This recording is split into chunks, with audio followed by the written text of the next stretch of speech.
Sa mga nagdaang kabanata ay nasaksihan natin ang malakas na ginawang atake ng nilalang na kung saan nawasak ang lugar. Inilipat din ang eksena sa labas ng Secret Realm na kung saan nag-aalala na ang mga Elder at Sect Master para sa kanilang mga disciples. Nagtanong si Sect Master sa Elder na kung wala bang paraan upang isara ang lihim na kaharian. Napalingon naman ang Elder sa formation at kanyang sinabi na kapag nagsimula na ang lihim na kaharian, hindi na ito maaaring pigilan hanggang sa maubos ang oras.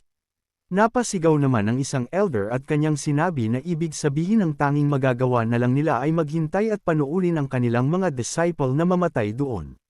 Sa sinabi ng Elder ay bahagyang ninas ang tagapangasiwang Elder at sa simpleng paghampas lamang ng kanyang tungkod ay naglabas ito ng malakas na puwersa. Natakot ang Elder at kanyang nasabi na napakatindi ng presyon ng kanyang aura. Kaya ito ang lakas ng tagasuri. Kahit si Sect Master ay kanya ding nasabi na ang puting nakatalukbong na saint ng espada, na si Xiao Xuanzi, ay tunay ngang hindi masukat ang kanyang lakas. Nagsaad ang tagapangasiwang Elder na hayaan siyang pumasok at magsiyasat. Agad siyang lumapit sa formation at inilapat ang kanyang kamay sa formation. Habang ginagawa niya ito ay nakakaramdam siya ng kakaibang pakiramdam. Nang sandaling papasok na siya ay biglang naglabas ito ng pressure at inalis ang kanyang kamay. Nagulat ang ibang mga Elder nang kanilang makita ang nangyari, nasabi ng isa na hindi ito nagtagumpay, dahil ba ito sa mga patakaran ng lihim na kaharian. Sinabi din ng isa na tulad ng inaasahan, ang mga nasa ibabaw ng antas ng pagsasanib ng katawan ay hindi maaaring pumasok. Muling nagmungkahi ang Elder na bawasan mo ang antas ng iyong cultivation at tingnan kung makakapasok ka. Iginiit ng tagapangasiwa na hindi, kahit pigilan niya ang mga patakaran ng kaharian at pilitin ang kanyang pagpasok sa loob ng isang saglit, hindi dapat ito naging isang problema. Ngunit may isang tao sa loob ng lihim na kaharian na patuloy na itinutulak ang mga hangganan ng mga patakaran nito, kaya lalong tumitindi ang pagpigil. Balik sa loob ng Secret Realm na kung saan si Jian Wuju ang humarap sa nilalang. Dito ay sinabi niya na hindi niya alam kung saan ito nagmula, pero ito mismo ang uri ng kalaban na gusto niya. Dahil ang paraan niya upang maging mas malakas ay sa pamamagitan ng labanan. Natuwa naman ang nilalang at kanyang sinabi na nakikita niyang may isang nagmamadaling salubungin ang kanilang katapusan. Nagtama ang kanilang atake at naglabas ito ng malakas na impact, na nagdulot ng pagkasira ng lugar kung saan sila nakatayo. Muling napahanga ang nilalang na isang espada lamang na nasa gitnang antas ng langit, ngunit nakakayanang salagin ang kanyang mga atake. Maaari kayang isa itong kasamang artifact. Sinabihan naman siya ni Jian Wuju na kung wala ang dagger na iyan, ay wala na itong halaga. Napakunot-nuo ang nilalang sa sinabi ni Jian Wuju at pareho silang gumawa ng distansya. At seryoso niyang sinabihan si Jian Wuju na mukhang hindi pa rin ito napagtatanto. Pagkatapos ay binitawan niya ang kanyang punyal. At mapang-asar niyang tinawag si Jian Wuju na munting pulang buhok. Napamura naman si Jian Wuju nang kanya itong marinig. Sa kanyang galit ay kanyang ginamit ang kanyang pamamaraan na kung tawagin ay Flame Sun Sword Chi. Na lumikha ng malakas na apoy patungo sa nilalang ngunit hindi man lang umiwas ang nilalang sa kanyang pwesto. Hinayaan din niya na lamunin siya ng malakas na apoy. At habang nasa gitna siya ng apoy ay sinabihan niya si Jian Wuju na kung iyon na ba ang lahat ng makakaya nito. Nang makita ito ng babaeng nakamaskara ay kanyang nasabi na kahit ang Sword Chi ng mid-body integration stage ay hindi man lang siya masaktan. Nakakatakot ang lakas ng pisikal na katawan ng demonyong iyon. Muli namang gumawa ng atake si Jian Wuju gamit ang kanyang pamamaraan na Ice True Chi. Napansin naman ito ng nilalang kaya agad niyang hinanda ang kanyang sarili. Napasigaw naman si Zhong Shishan at kanyang sinabi na nauunawaan niya na. Gaano man katigas ang isang bagay, kung mabilis itong pinalamig matapos painitan sa matinding temperatura, tiyak na magbabiyak ito. Matapos ang atake ay tumigas ang katawan ng nilalang. At dahan-dahan na nagkaroon ng bitik. Kaya nang makita ito ni Zhong Shishan ay kanyang sinabi na kung gumana ba ito. Ngunit para sa nilalang ang atakeng iyon ay isang walang silbi. Sarkastiko ding nagtanong ang nilalang na iyon na ba ang lahat ng magagarbong palabas ni Jian Wuju. Ngunit hindi naman nagpaapekto si Jian Wuju sa pang-osar ng nilalang at nagpapakawala lamang siya ng kanyang atake na kung tawagin niya ay Endless Slash. Hindi naman ito naiwasan ng nilalang kaya tumama ito sa kanyang leeg. Bahagyang nagulat ang nilalang sa biglaang pag-atake ni Jian Wuju. Naglabas din ito ng malakas na impact kung saan nakatayo ang nilalang. Ngunit bigla namang nanginig ang espada ni Jian Wuju, dahil sa kunat ng katawan ng nilalang. Ibinuhos naman ni Jian Wuju ang kanyang buong lakas upang putulin ang ulo ng nilalang.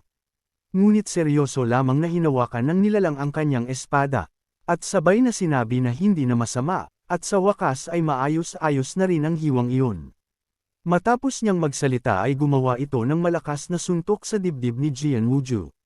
Tumilapon naman si Jian Wuju sa lakas ng suntok ngunit hindi pa din nawala ang kanyang balanse. Muling nagsaad ang nilalang na sayang, pero ang mababaw na sugat na ito ay walang epekto sa kanya. Ngunit nabigla siya nang makita niya ang nangyayari sa kanyang sugat. Kaya kanyang nasabi habang bakas sa kanyang mukha ang pagkabigla na ang sugat na ito ay nasusunog. Sa loob-loob naman ni Zhong Shishan na galing ito sa naunang hiwa. Sinabihan din niya si Jian Wuju na gumana ang atake nito kaya dapat ay taasan pa nito ang kanyang kapangyarihan at muling umatake. Napamura naman si Jian Wuju na sa loob-loob pa nga niya na iyon na ang huling ataking iyon ay nagamit niya na ang lahat ng kanyang kapangyarihan. Napangisi naman ang nilalang at kanyang sinabi na gumana nga ito. Pagkatapos ay kanyang kinuha na ang kanyang punyal. At kanyang sinabihan si Jian Wuju na hayaan siyang ipakita rito sa kanya kung ano ang tunay na hiwa. Mabilis siyang nakalapit at nagpakawala ng kanyang malakas na atake, ngunit nagawa naman itong salagin ni Jian Wuju. Sa lakas ng atake ay naglabas ito ng malakas na impact at bakas sa kinatatayuan ni Jian Wuju ang lakas ng atakeng ito. Sa loob-loob naman ni Fairy Mengyao na mukhang kahit si Jian Wuju ay hindi niya katapat ang nilalang na ito, at mapanganib na ang lugar na ito. Napansin siya ni Black Phoenix kaya kanyang sinabi na ang babae mula sa Zuanchan sect ay nawala. Nang marinig ito ni Little Moon ay kanyang sinabi na kung dapat ba tayong tumakas. Habang kayang pigilan siya ng sword sect kahit sandali.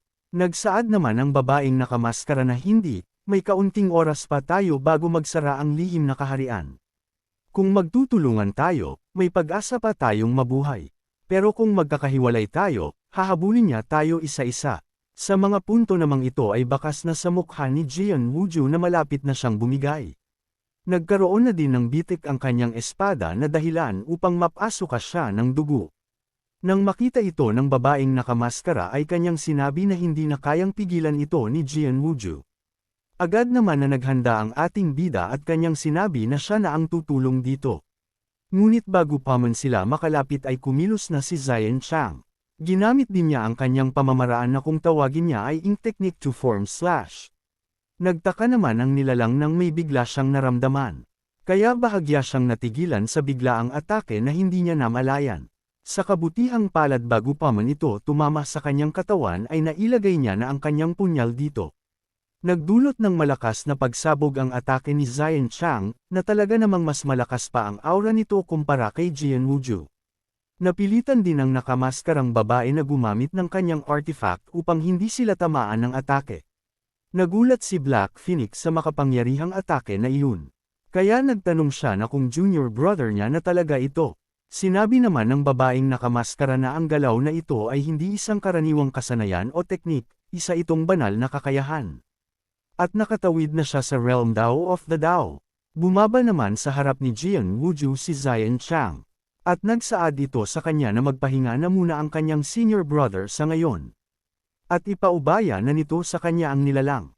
Agad naman na nagpasalamat si Jian Wuju dahil sa tulong nito. Samantala nainas naman ang nilalang dahil sa pakikialam ni Zion ay hindi niya natapos si Jian Wuju. Kaya seryoso niyang tinignan si Zion habang bakas sa kanyang punyal ang naging pinsala ng atake ni Zion. Kanya ding sinabi na kung anong atake na iyon kanina, dahil medyo magandang teknik iyon. Kung hindi dahil sa Tower of Annihilation na ito, tiyak na napahamak na siya. Nang marinig naman ito ni Zion Chang, at kanyang nasabi na kung iyon ba ang pangalan ng punyal, tunay ng karapat-dapat itong tawaging isang quasi-holy grade na sandata. Ngunit napangiti ang nilalang at kanyang sinabi na pero huwag itong masyadong magmataas. Dahil sa laban na ito, hanggang 50% pa lang ng lakas ang ginamit niya. Kaya para kay Zion, ay itataas niya ito sa 70%. Biglang nanginig ang kalupaan dahil sa pagtaas ng kapangyarihan ng nilalang. Kaya dahil dito ay ramdam ito ng lahat. Nasabi pa nga ng babaeng nakamaskara, na lumalakas ang kanyang espiritual na kapangyarihan, kaya kahit ang lupa ay nanginig. Umabot din ito sa malaking ulo na kung saan, sa loob nito ay biglang nagising din ang isa pang nilalang na nakalaban ng grupo ni Jian Wuju. Naglabas din ito ng nakakatakot na aura na para bang naakit ito palabas. Samantala muling ibinalik ang eksena sa kung saan muling nagpalitan ng mga atake ang dalawa, at nagdulot ito ng pagkasira ng lugar dahil sa malalakas nilang atake. Bumilis din ang kilos ng nilalang dahil sa pagtaas ng kanyang kapangyarihan. Nang makalapit siya kay Zion Chang ay muli siyang nagpakawala ng kanyang atake na nagawa namang madepensahan ni Zion Chang. Ngunit sa lakas nito ay tumilapon siya palayo, ngunit nananatiling nakatayo. Gamit ang kanyang panulat ay pinigilan niya ang puwersa. Pagkatapos ay agad siyang gumamit ng kanyang pamamaraan, na biglang lumitaw sa tabi ng nilalang ang apat na magic circle na may gintong aura. At bigla itong pumulupot sa kanyang kamay ng nilalang. Kahit ang kanyang katawan ay pinuluputan din ng gintong aura, bahagyang nagulat ang nilalang sa pamamaraan na ito. Sinabihan din siya ni Zion Chang na habang nakikipaglaban ito sa kanyang senior brother, palihim niyang itinayo ang immortal binding formation na ito.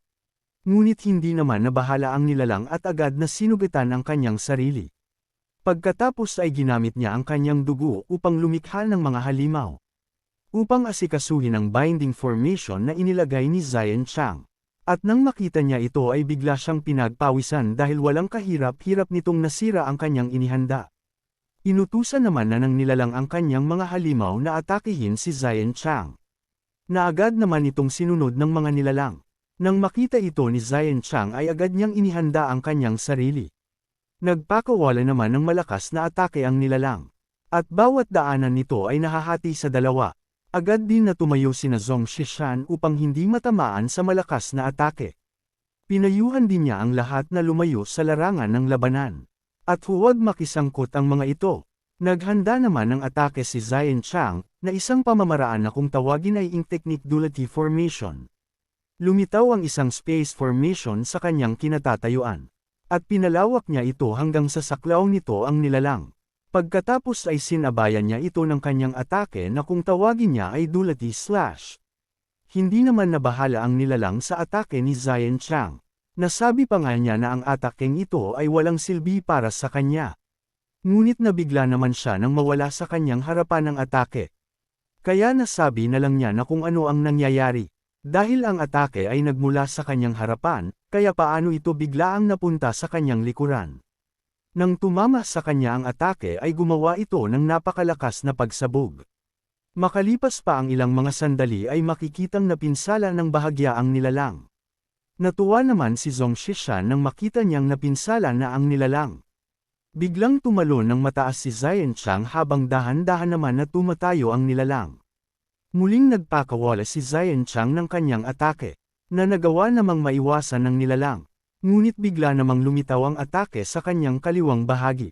Kaya nasabi na lang niya na muli na namang naulit ang pangyayari ngunit sa ngayon ay nasa kaliwang bahagi na ito. Muling nagkaroon ng malakas na pagsabog. At makalipas pa ang ilang mga sandali ay napaluhod na ang nilalang dama ang pinsala ng kanyang natanggap. Nasa loob-loob pa niya na kung anong klaseng divine ability ito. Maaari bang baguhin ang espasyo ng atakeng ito? Ngunit hindi maaari iyon, posible ang pagbabago ng espasyo, ngunit ang mga cultivator sa body integration stage ay hindi pa umaabot sa antas na iyon. Nanlaki ang kanyang mata nang bigla niyang mapagtanto ito, na marahil ito ay pandama. Tiyak na ito ang kanyang espasyo, ginugulo nito ang kanyang pandama. Kaya agad niyang sinuntok ang kanyang sarili upang malaman kung tama ang kanyang hinala. Nagtaka naman si Zion Chang nang makita niyang sinaktan ng nilalang ang kanyang sarili. Umagos naman ang dugo sa kanyang bunganga dahil sa kanyang ginawa. Kanya ding sinabi na dahil wala nang silbi ang kanyang pandama, hindi niya na ito kailangan. At ang pagsalig sa likas na damdamin ay sapat na. Matapos siyang magsalita ay mabilis siyang sumugod. Agad naman na inihanda ni Zion ang kanyang sarili. At agad niyang ginamit ang kanyang pamamaraan na mabilis na naglaho sa kanyang kinatatayuan. Ngunit nagulat siya nang bigla siyang mahuli ng nilalang. Nasabi pa nga nito na hawak ay nahuli din niya ito. Napamura naman si Zion Chang dahil nahulaan na nito ang kanyang pamamaraan. Tumilansak ang kanyang dugo nang sandaling tamaan siya ng atake ng nilalang. Dahil nakarating ka na sa part na ito ay inaanyayahan kita na pindutin ang like at mag-subscribe at i-on ang notification bell. At kung gusto mo naman na suportahan ng matindi ang bidang hangal na ito ay maaari mo ding pindutin ang super thanks sa ibaba para mas lalong ganahan ang hangal na ito. Maraming salamat mga bida. Matindi ang naging pinsala ni Zion Chang sa kanyang dibdib. Sinabihan din siya ng nilalang na sa kasamaang palad, nasagi mo pa lamang ang ibabaw ng banal na kapangyarihan. Pagkatapos ay muli siyang nagpakawala ng kanyang atake, kasabay ng pagkasira ng kanyang sandata. Ipinagpatuloy ng nilalang ang kanyang sinabi na ang mas mahalaga ang sandata mo ay hindi man lang umaabot sa antas ng early heaven grade, at wala itong silbi. Bumagsak si Zion Chang matapos ang dalawang atake na nagdulot sa kanyang katawan ng matinding pinsala. Inapakan din ng nilalang ang katawan niya upang hindi na siya makagalaw pa. Sinabihan din siya ng nilalang na nagbigay din ito sa kanya ng kaunting aliw. Nabahala naman si Zhuang Shishan at kanyang sinabi na kailangan nila itong iligtas. O mawawalan tayo ng isa sa ating pinakamagagaling. Bigla namang sumugod si Jian Wuju upang iligtas ang kanyang junior brother. Ngunit bago pa man siya makalapit ay tinamaan na siya ng isang atake sa kaliwang bahagi ng kanyang katawan. Sinabihan din siya ng nilalang na tumayo sa kanyang harapan, ang isang walang kwentang basura. Samantala bigla namang sumigaw ang nilalang mula sa kailaliman ng kuweba. Umabot din ang presensya nito sa nagaganap na labanan. Nang maramdaman ito ng nilalang ay napahinto siya. At kanyang nasabi na napakalakas ng aurang ito. Mayroon pa bang ganito kalakas sa loob ng lihim na kaharian? Agad din niyang pinuntahan kung saan ito naruroon. Nagtaka naman si Zhuang Shishan at kanyang sinabi na kung may isang bagay bang humikayat sa kanya palayo. Sinabi naman ni Jian Wuju na ang aurang ito. Ito ang bangkay na puppet sa loob ng kabaong ng libingan. Ang bangkay na puppet ay dapat isang heaven grade na Dharma body. Kung may sino mang kayang pumihil sa angkan ng demonyo sa lihim na kahariang ito ay siya iyon. Natuwa naman ang ating bida ng kanya itong marinig. Kaya sinabi niya na tiyak na naramdaman ng lihim na kaharian ang panganib. Kaya nito pinaganya ang mekanismong panangga at ginaisang ang bangkay na puppet. Ngunit bigla namang may nagsalita sa kanyang likuran na hindi ito isang depensibong mekanismo. Dahil ito ang lihim na teknik na itinakda niya kanina ang siyang amapekto. At pansamantala lamang itong nagising. Napalingon naman ang dalawa sa kanilang likuran. Nang makita ito ni Zhuang Shishan ay napasigaw siya dahil ito ang kanilang senior brother ni Little Moon. Kanya ding sinabi na hindi niya ito nakita mula nung pumasok sila dito sa Secret Realm. At ngayon sa wakas ay lumabas na ito. Sinabihan naman siya ng kanyang senior na naipaalam niya dito na mag-ingat at mag-develop ng maingat. Bukod pa rito, tahimik siyang nagmamasid sa lahat, na kung saan mula nang pumasok sila hanggang sa libingan at sa lugar na ito. Ngunit napatigil naman siya nang maramdaman nila ang matinding aura. Napasigaw si Zhuang Shishan na nagsimula na ang matinding labanan. Nagsaad si Tang Ye na may limitasyon ang bangkay na puppet, hihinto rin ito kalaunan. Kaya kailangan nilang gumawa ng plano at kahit papaano ay mapatagal nila ito hanggang sa matapos ang lihim na kaharian. Agad din niyang inihagis ang elixir kay Jian Wuju. Nagtaka naman si Jian Wuju sa ibinigay ni Tang Ye. Ngunit sinabihan siya nito na ang gamot na ito ay makakatulong sa iyo at sa iyong junior brother na gumaling mula sa ilang mga sugat. Nang marinig ito ni Jian Wuju ay agad siyang nagbigay ng pasasalamat. Muling nagsaad si Tang Ye na kailangan nating maglatag ng isang apat na simbolong formation dito, na orihinal na kailangang itayo ng isang cultivator sa Mahayana na antas. Ngunit kung apat na cultivator sa antas ng pagsasanib ng katawan ang magtatayo ng formation sa ubod, gagana rin ito. Kailangan natin ng apat na tao sa apat na posisyon ng apat na simbolo, gamit ang mga ugat na espiritual ng iba't ibang elemento upang mabuo ang formation. Ang posisyon ng asul na dragon ay nasa silangan. Ang posisyon ng puting tigre ay nasa kanluran. Ang posisyon ng pulang ibon ay nasa timog, at ang posisyon ng itim na pagong ay nasa hilaga. Dagdag pa niya na batay sa kanyang nakita, ang apat na spiritual roots na ito, ay kumpleto sila sa lahat ng uri ng spiritual roots dito. Hanggat maayos nating naitatag ang formation, kailangan na lang nating hintayin na kumagat ang Demon Clan sa bitag. Dahil ito ang unang beses nating magtatayo ng formation, hindi ko inaasahang ganap natin siyang mapupuksa. Pero kung magawa lang nating magpatagal hanggang sa matapos ang lihim na kaharian, masasabi nating nagtagumpay tayo. Ngunit bigla naman silang napahinto nang bumalik na ang nilalang. Habang dala-dala niya ang ulo ng puppet ay kanyang sinabi na nagawa niya itong tapusin. Nagulat naman si Tang Ye at kanyang nasabi na kung paano ito naging ganito kabilis.